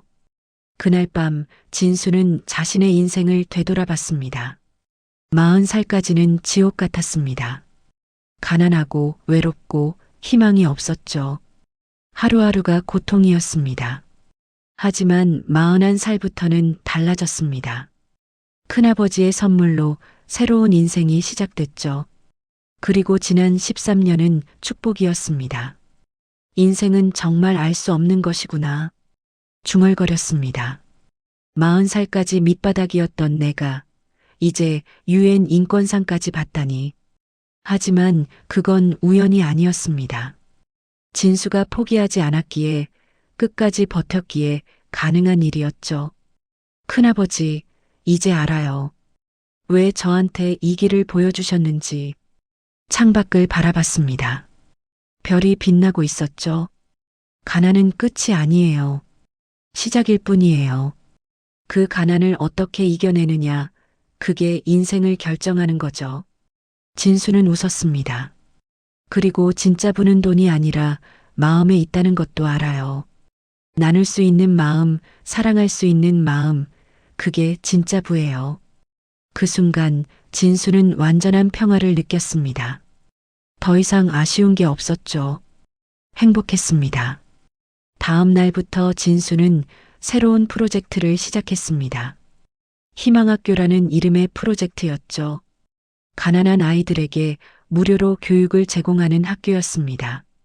공부뿐 아니라 인성교육, 직업교육까지 제공하는 곳이었죠. 아이들에게 희망을 주고 싶어요. 진수는 직원들에게 말했습니다. 제가 어렸을 때 교육의 기회가 있었다면 제 인생이 달라졌을 거예요. 아이들에게 그 기회를 주고 싶어요. 좋은 생각이에요, 대표님. 지은이 말했습니다. 저도 어렸을 때 그런 학교가 있었다면 좋았을 텐데. 희망학교는 빠르게 성장했습니다.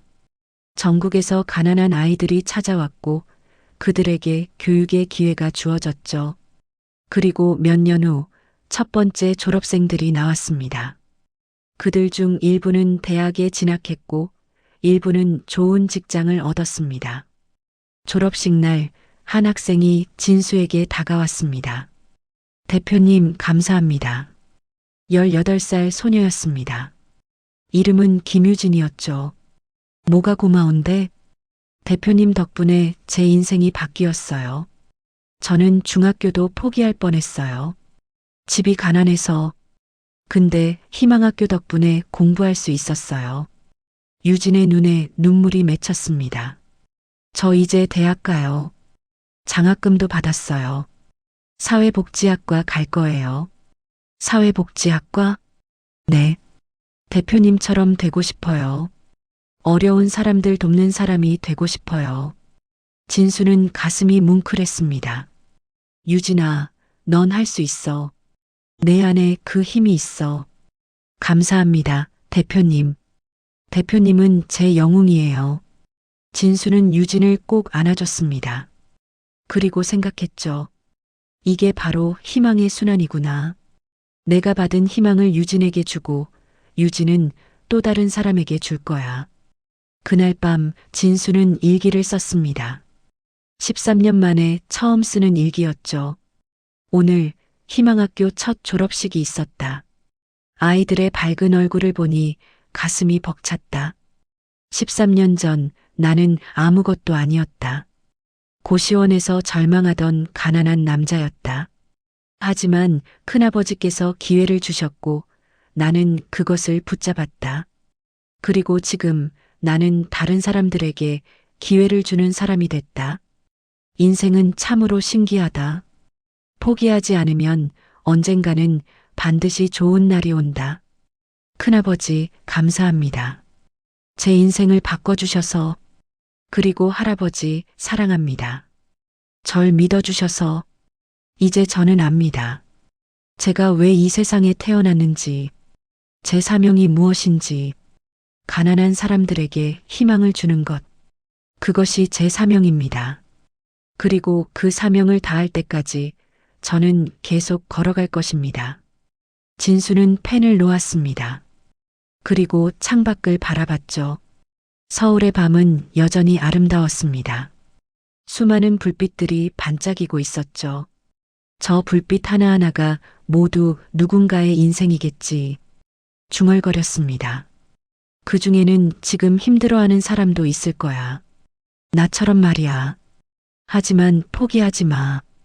끝까지 버텨. 언젠가는 반드시 좋은 날이 올 테니까. 진수는 미소 지었습니다. 그리고 불을 껐죠. 내일도 바쁜 하루가 될 것입니다. 도와야 할 사람들이 많으니까요. 하지만 진수는 행복했습니다. 그의 인생은 이제 의미로 가득 차 있었으니까요. 침대에 누워 눈을 감았습니다. 마지막으로 한 번 더 생각했죠. 큰아버지, 오늘도 수고 많으셨어요. 내일도 열심히 할게요.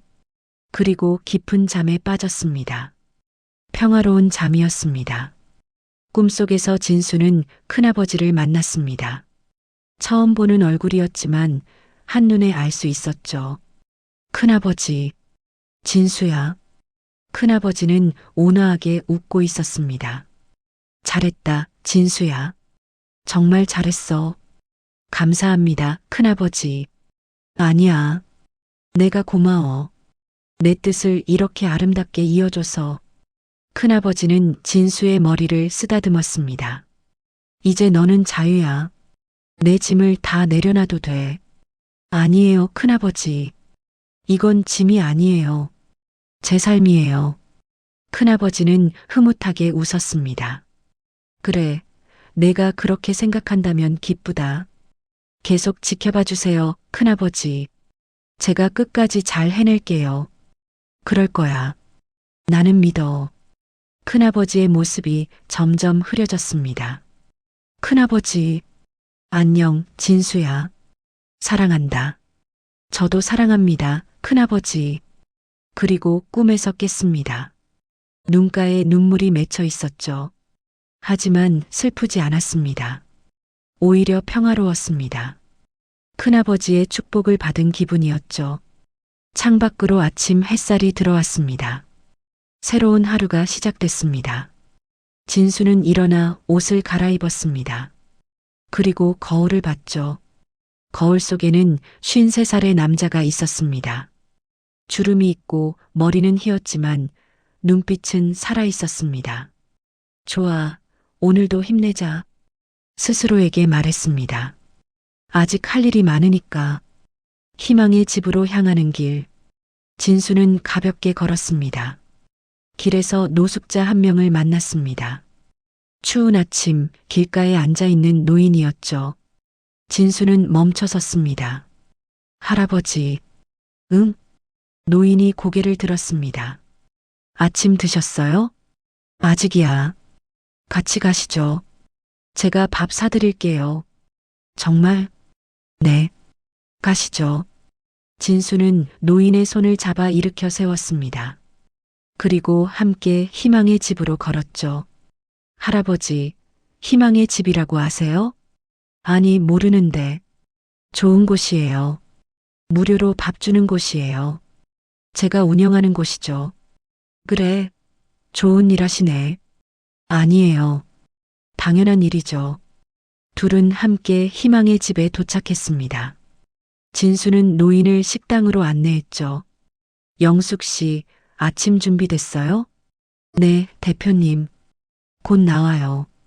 노인은 따뜻한 밥을 받았습니다. 그리고 눈물을 흘렸죠. 고맙습니다. 정말 고맙습니다. 천만에요, 할아버지. 맛있게 드세요. 진수는 노인을 바라봤습니다. 그리고 생각했죠. 저 할아버지가 13년 전에 나야. 가난하고 외롭고 희망이 없던 나. 하지만 이제 내가 희망을 줄 수 있어. 그게 얼마나 큰 축복인지. 그날도, 그 다음 날도, 그리고 그 이후로도 박진수는 계속 희망을 나눴습니다. 가난한 사람들에게, 외로운 사람들에게, 절망하는 사람들에게. 그리고 그들은 다시 희망을 얻고 일어섰습니다. 그리고 또 다른 사람에게 희망을 전했죠. 이것이 박진수가 만든 세상이었습니다. 희망의 순환이 끊이지 않는 세상. 평생 가난하다고 무시당하던 한 남자. 하지만 그는 포기하지 않았습니다. 끝까지 버텼고 기회를 붙잡았고 그것을 아름답게 꽃피웠습니다. 그리고 이제 그는 더 이상 무시당하지 않습니다. 존경받습니다. 사랑받습니다. 하지만 가장 중요한 것은 그 자신이 자신을 사랑하게 됐다는 것입니다. 가난해도 힘들어도 자신의 인생이 의미 있다는 것을 알게 됐습니다. 그것이 큰아버지가 그에게 준 진짜 선물이었습니다. 돈이 아니라 존엄, 가난이 아니라 희망, 절망이 아니라 사랑. 박진수는 그 모든 것을 받았고 세상에 돌려줬습니다. 그리고 그의 이야기는 계속됩니다. 오늘도 내일도 그리고 영원히 희망의 집문은 항상 열려 있습니다. 가난한 사람, 외로운 사람, 힘든 사람, 누구든 오세요. 따뜻한 밥과 따뜻한 말 한마디, 그리고 무엇보다 희망을 박진수가 드립니다. 평생 가난했지만 마지막에 가장 큰 부자가 된 남자. 그의 이야기는 우리에게 말합니다. 포기하지 마세요. 끝까지 버티세요. 언젠가는 반드시 좋은 날이 옵니다. 그리고 그때 당신은 깨닫게 될 것입니다. 진짜 행복이 무엇인지, 진짜 부가 무엇인지, 진짜 인생이 무엇인지. 박진수처럼. 이야기는 여기서 끝입니다. 지금 어디서 듣고 계신지 댓글 남겨주세요. 감사합니다.